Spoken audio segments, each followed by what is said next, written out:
Some people would probably call that a failure, but I think for me, the sort of opportunity to build something from scratch, impact that Conscious Period had on, our awareness of, the social issues related to feminine care, it really sort of took the world by storm for a moment. And that to me feels like a win. This is Boss Ladies. All right. Well, thank you so much for taking the time to be on Boss Ladies. I could not be more excited to have you here. And I was thinking to kick things off, maybe you could give us a quick sort of overview of your career journey and how you got to your current role at Sony Pictures. Sure, I'd love to. First of all, thank you so much for having me. It's really an honor to be here. You do incredible work, so I'm very excited to be a part of it. Thank you. I started my career, I graduated from Yale in 2010 into a challenging job market, to say the least. But I got very lucky to have a couple of opportunities that really sort of taught me that I was passionate about social enterprise business models. So at that point, I didn't really have the language for it, but essentially opportunities where a company has a revenue stream, but also has a real social mission built into what they're doing. So had a couple of experiences and very quickly figured out that Tom's, originally was Tom's Shoes, was doing that sort of.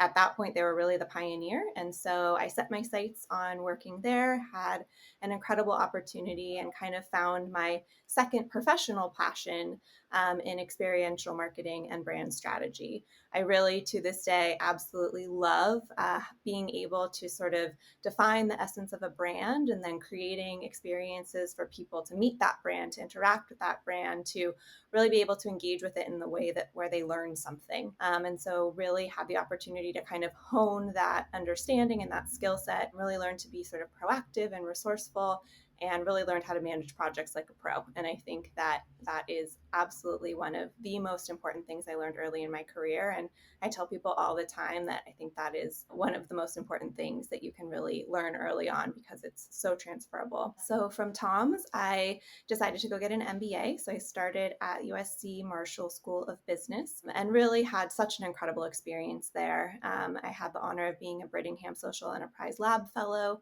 and really just sort of took every opportunity to learn sort of real sustainable business practices and where social impact could meet those practices. So creating really healthy businesses that also address social problems that I cared really passionately about. And while I was in business school, I had an idea to start a feminine care company, specifically selling organic cotton tampons and then giving product, sort of a one-for-one model inspired by my experience at Tom's, to women living in homelessness. So at the time, one of the most requested and least often donated items to homeless shelters were period products for women. And so really wanted to sort of address that social issue, learned more about sort of the toxicity of the products that, were being sold in the market. And so really wanted to sort of address both of those issues. And I was incredibly lucky when I graduated and had kind of workshopped this concept and built a bit of a business plan around it to meet somebody who had just left her job to start something very similar. And so we ended up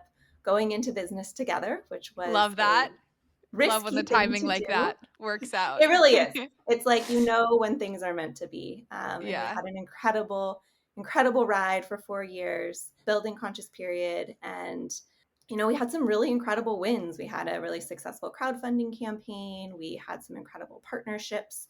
We had sales, in retail stores. We had pretty significant sales online.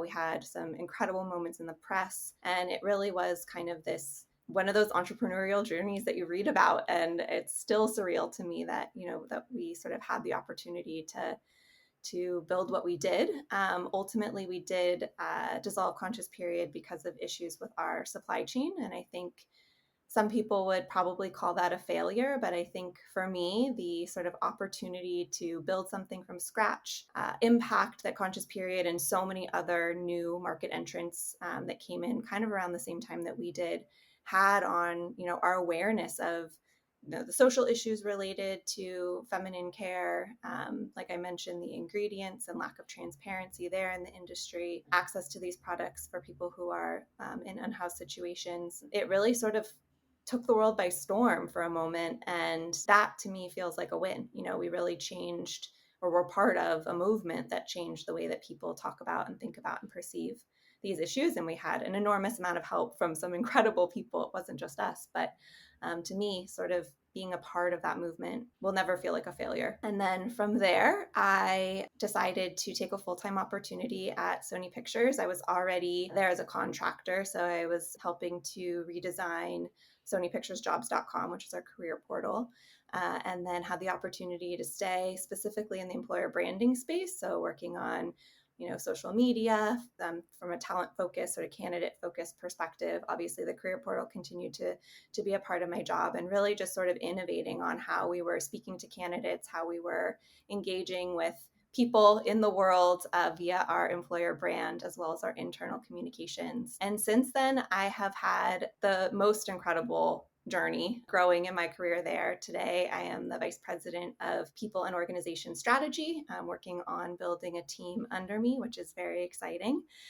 So really have just been, I feel like am the luckiest person. I kind of fell into a career in entertainment, a career in HR. Like that wasn't my background. That wasn't what I thought I knew how to do. But all of a sudden I have the opportunity to think about people and their experiences and help make decisions that take care of employees around the world and communities around the world. And it is such an incredibly fulfilling job, and one that I never envisioned, but is the best decision that I've ever made, and is an absolutely incredible journey to be on. You have an amazing career story, and even, you've been an entrepreneur, you've worked in corporate environments. It's really awesome to hear sort of the full spectrum. You've gone to business school. I want to go back a little bit to your time at Conscious Period. You made a comment, you said some people might have viewed that as a failure, but you were able to see that as a very positive and successful experience. Can you talk to us a little bit more about this idea of failure and how some people can see that as a negative thing, how some people can see that as a positive thing, and maybe we can unpack what that word really means.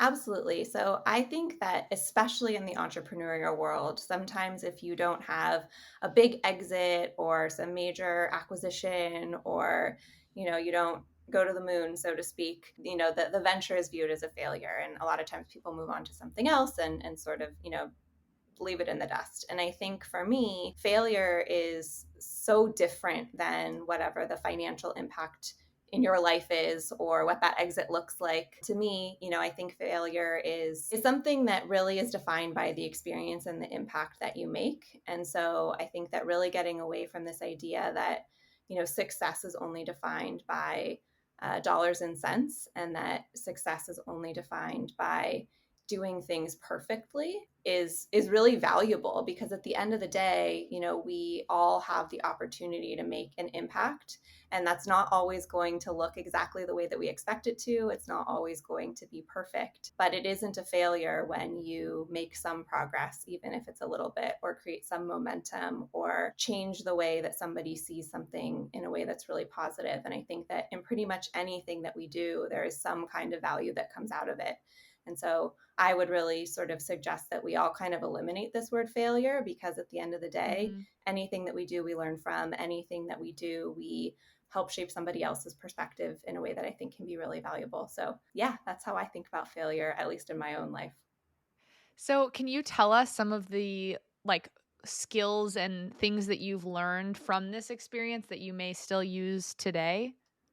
I use what I learned at Conscious Period literally all day, every day. I think, it's such an interesting thing to have been sort of an entrepreneur and then landed in a really big corporation. And I think Mhm. for a lot of people, they would imagine that that wouldn't feel positive. For me, having a stable paycheck and benefits and a boss to go to I for feel guidance that. was so refreshing. I mean, it really happened in my life at a perfect time. And I think Yeah. that I missed that. I really did. And I think that, so having the opportunity to be back in a space where I have that support and that infrastructure is around me, but I also have the opportunity to continue to innovate. The role that I Mhm. came into didn't really exist when it started. And I've had the opportunity with incredible leadership who have believed in me and mentored me and supported me and given me everything I needed to succeed, have shaped something new and created a lot of different initiatives, a lot of different programs, a lot of different guidelines, processes, all sorts of things that didn't exist before. And I think that I'm not great at taking no for an answer. I often find a different way to ask the question, but I think that really what matters is building relationships and building trust with people, so that when you say, can we think about this a different way, that there's a willingness to do that there's a trust there, that there's an appetite to think differently together, and knowing that at the end of the day, we're all working towards the same thing, which for me is, improving our employees' experience and improving the way that we interact with our communities every day. So yeah, I think my entrepreneurial spirit absolutely lives on. The most excited version of me at work is when we get to start something new, dive into something new, build something from scratch, but all within this structure where there is support and guidance and help. And that for me is such an incredible balance. Well, I love the go-getter attitude, and I love that you don't take no for an answer, because no one should. Agreed. So I want to hear a little bit more about your experience in HR and sort of the value of HR. I think oftentimes, like, HR can get a bad rap. People think trouble, or I did something wrong and that's why HR gets involved. But can you talk to us a little bit more about why HR is so important and so valuable to any and every size corporation? Totally. So I think that you're right. And like I said before, I never imagined myself in HR. That wasn't on my sort of personal roadmap. But honestly, I'm like very confused about why not everybody wants to be in HR. It really is the best career path. It's like you get to be strategic, you get to understand the business, you get to take care of people, you get to build new things. I think that HR is this opportunity to have this massive impact, because at the end of the day, no matter what your business is, no matter what you do, people are your greatest resource. And so the better we can take care of them, the better that we can help them have the experience that they want to have that serves themselves and their families, the longer they're going to stay. Institutional knowledge is super important. So I think that, being in HR isn't about sort of, some of the transactional, you're in trouble sort of things that people often imagine. It really is sort of this very strategic opportunity to take care of people. And for me, like, why would I not want to do that? That is the most incredible opportunity you can possibly have. And, I think if you care about diversity and inclusion, HR is the place for you. If you care about thinking about how teams impact the success of a business, HR is for you. If you are a strategic and empathetic human being, HR is for you. There are just so many pathways. If you want to build a new process, if you want to implement new technology, like, all of that is happening in HR. And I think so many people don't know that or don't realize that. But yeah, it's the best. Like, I absolutely love my job. I love what I do every day. And I also find that people that work in HR, as I sort of grow that network, tend to be very, like, friendly and accessible and kind. And those are the people I want to work with every day. So it's certainly the path for me. And I really, it confuses me why more people don't have it on their roadmap, because it really is amazing. How do you think, like, do you have any advice for people who are looking to get started in HR, and maybe any strategies or skills that they should work on to prepare for a career path in HR? Yeah, I think that's a great question. I think it really depends on what you want to do. So, I think that there are certain career paths within HR where you can be a little bit of a generalist. So in my role in particular, I lean in a lot on communications. I lean in a lot on branding. And so as a result of that, I've gotten to, learn about compensation. I've gotten to learn about benefits. I've gotten to learn about diversity and inclusion. I've gotten to learn about the tech side of things. I built new platforms. I've been part of it anyways. And so I think, if you want to learn all of HR kind of in its entirety, then identify those things that are going to be relevant across the board. Analytics is another great example. No matter where you sit in HR, analytics is going to be helpful and important to the organization. So I think that's one way to think about it. And I think a second way to think about it is if you really want to specialize. If you want to be a recruiter, then, like, really hone your ability to understand the market, to talk to people, to give career guidance and coaching, to have uncomfortable conversations, to really get to know people, to make them feel comfortable, to hold their hand through what is really a very emotional process. If you want to be a business partner, I think my biggest piece of advice, and I have never been a business partner myself, in a more technical sense, but learn the business, because at the end of the day, you can really be the most strategic partner to your clients if you understand the business that they're in, and really how to be positioned there. So I think there are lots of entry points. There are lots of ways to, find a role in HR. I think, this sounds very HR-y of me to say, but people don't think about their transferable skills. If you're a Yeah. teacher and you're looking to make a career pivot, look into a learning and development team. That people who can build curriculum, who can present to large groups, who know how to, put together meetings of, various different stakeholders, who can simplify information in a way that makes it approachable and engaging. Like, that's a lot of what those teams do in certain spaces. And so I think that's another thing to think about, is how can my skill set transfer or make sense in another team, and sell yourself that way, because you can find a whole new world, which is kind of what happened to me. I leveraged my branding and marketing skill set and landed in a totally new functional space that has been really incredible for me in my career. I do want to ask you a little bit about sort of what the last 2 years have been like, because I think arguably you've probably been in the most difficult position to be in so many ways, when people are going through unprecedented times. I can't even begin to list all the events that have happened over the last 2 years and are currently happening right now. How have you handled that, and how have you managed to keep that positive face and keep, working on keeping, I don't know, peace and happiness across the org, and a positive people experience, I should say, when so many things are outside of your control? Totally, totally. It has been a wild ride, to be Yeah. in HR through a global pandemic, through a social justice movement, through Yeah. everything that we've been through, has certainly been a wild ride. And it's had some high highs in those moments where we really get it right and get people what they need and it's well received, and some low lows when there are things we can't do, or parts of this that as a company we can't resolve for people. And so I think that it really has been challenging. I think that our focus has really been to take care of people. How do we take care of them and help them be the best versions of themselves and show up to work every day so that they can do their jobs as well as possible, given some really, really hard circumstances. And so I think that, our leadership has been very clear that taking care of people is our number one priority, and we can do that in so many different ways.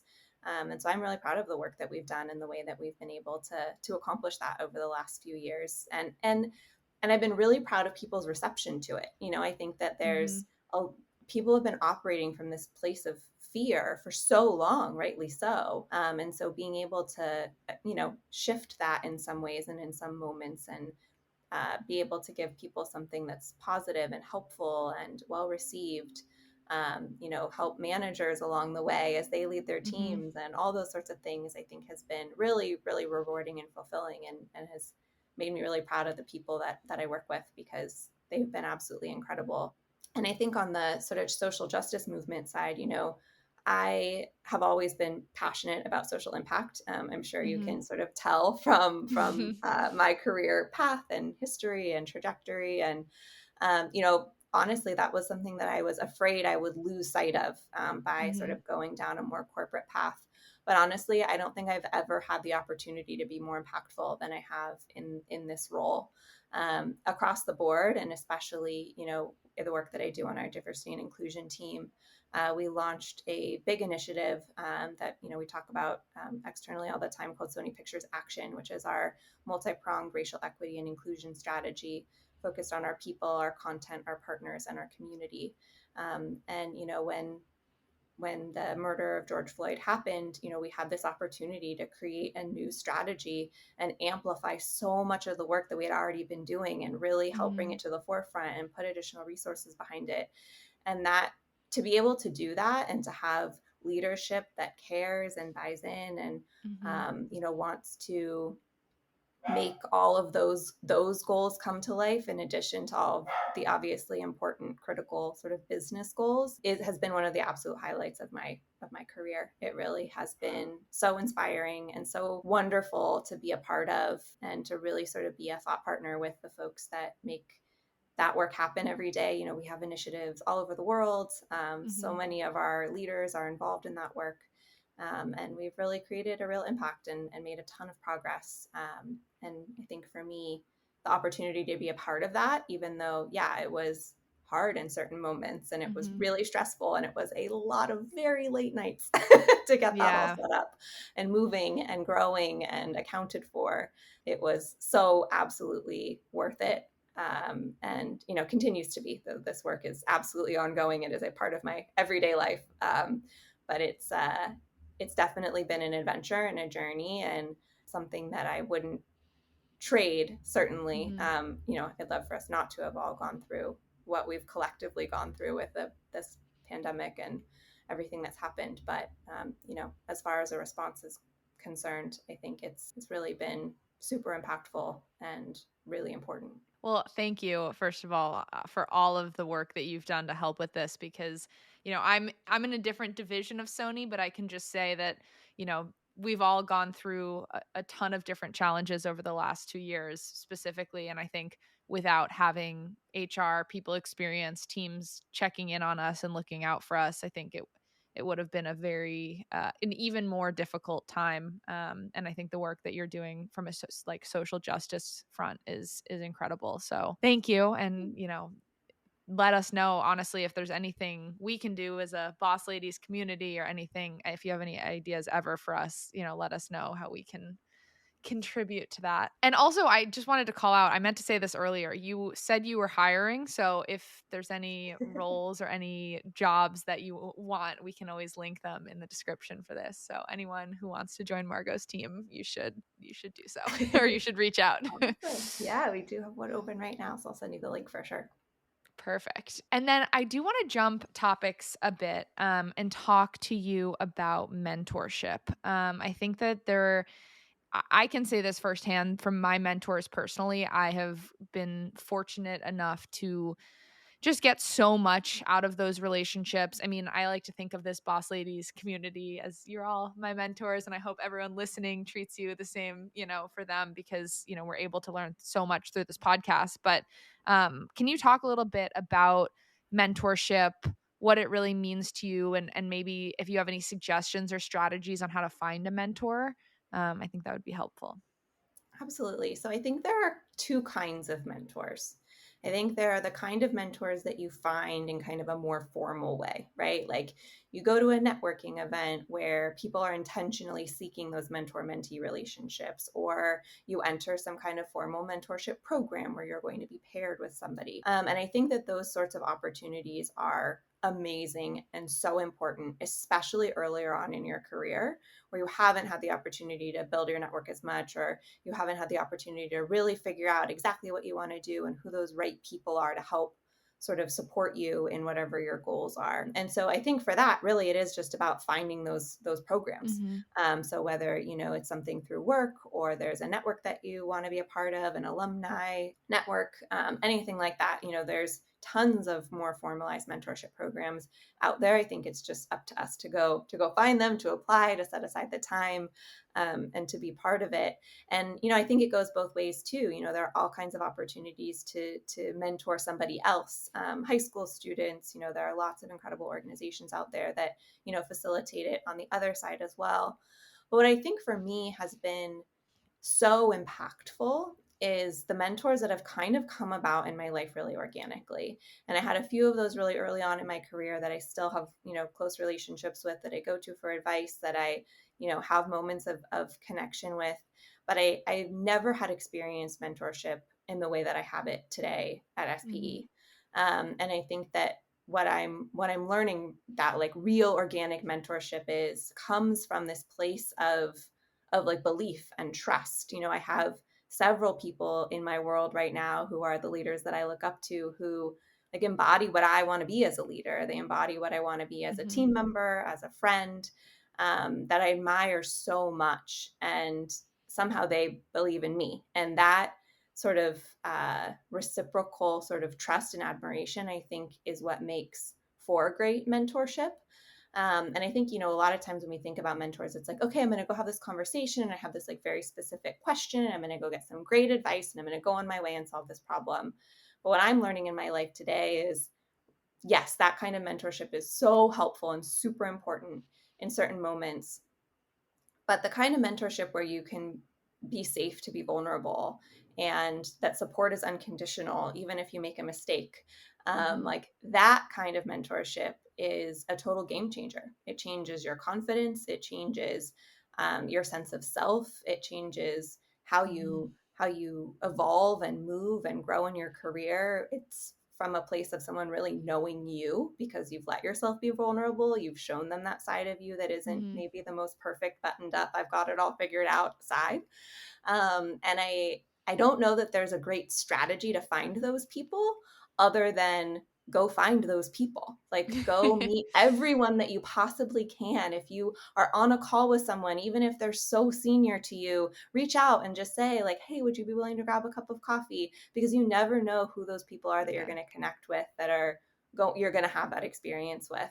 And I think, there is some personal responsibility in going and cultivating those relationships and asking those questions.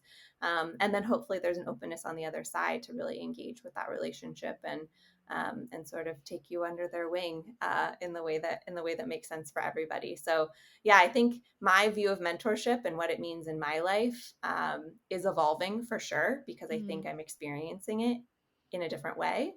And I think it's teaching me how to be a better mentor. We were just talking about growing my team, and my role at SPE has certainly evolved rather quickly. And I think more and more I think about like, how can I help other people develop and grow and get where they want to go, because I feel so lucky to be where I am and to have had people that have kind of helped carry me along on my journey. So a little bit of a long-winded answer, but I think mentorship comes in lots of different forms, but there's so many opportunities to grow it. No, that's great. And as a mentee, like, do you have any suggestions for, let's say you have a mentor, like what are the right questions to ask or the right things to, I don't know, bring to the table when you're going to meet with your mentor? Yeah, that's another great question. I think a lot of that depends on what role that mentor plays in your life.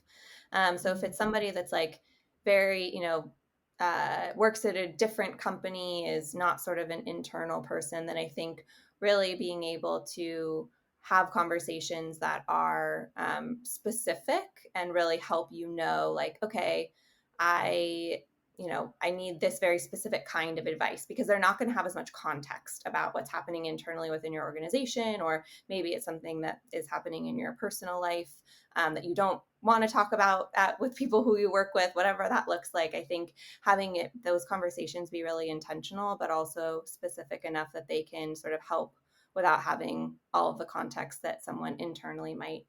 And then I think that if it's somebody that's more like a boss or, a coworker or somebody within your organization that you look up to, remembering that they do have more context.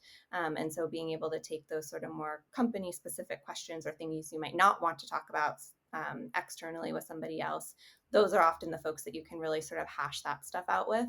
But I really think, and again, this is just like my personal experience, the most important thing about being a mentee is being willing to be vulnerable enough to get what you need from that person. Because at the end of the day, if we can't sort of show or explain or express what we're really going through, then we're probably not going to get the right advice or the right guidance. And so I think that there's a lot of bravery in being able to be vulnerable, and a lot of trust that has to get established before we can get there. But I do think that it is a really critical part of that relationship, and a really critical part of how we show up. That's a super, like, a phenomenal answer, and I think that it's important for people to think about, because I think oftentimes we get so excited that we have these mentors in our lives that we don't always think intentionally about how we want to use that time with them. So I think that's really great advice, especially about the importance of being vulnerable in order to get the best and most out of that conversation. My last question for you, my favorite question, I ask it in all my episodes. And arguably maybe the most challenging question. No, I'm just kidding. Probably the easiest question, I should say, is what do you feel is one of your greatest accomplishments? Oh, that's such a hard question. um, Or something you're very proud of from your career journey or personal no, journey. Could be either. yeah. So I think probably one of the things that I'm most proud of that I think is both personal and professional is my tolerance for risk. I'm just by nature a very risk averse person. And Mhm. so being an entrepreneur and then coming into this functional role that I didn't really know about and Mhm. also coming into an industry where, I wasn't super knowledgeable, it felt really risky. And every time I raised my hand, so to speak, or every time I asked a question, I felt like I was taking a risk, like I was going to somehow Mhm. expose that I didn't know what I was talking about and I was a total fraud or something. Um, and I think that what I've learned is that we're all learning new things and we're all evolving and growing. And there, people say there is no stupid questions. Like, I really don't think that there are. And so I think my tolerance for risk, for sort of asking the questions, for exposing myself, for doing things like coming on podcasts, um, is something that I've really had to work hard at. And I think that being willing to take chances, to be innovative, to believe in my ideas and fight for them even when people don't always buy in from the very beginning, is something that has been hard. And I worked really hard to cultivate it, and I really worked hard to sort of manage that fear while I keep moving things forward. And so I think, yeah, risk aversion in like a very broad sense, and how I've kind of come to terms with that piece of me, and really made that helpful part of my life and helpful part of the way that I make decisions and the way that I communicate, instead of something that gets in my way and makes me more fearful or less successful, I think is probably what I'm most proud of.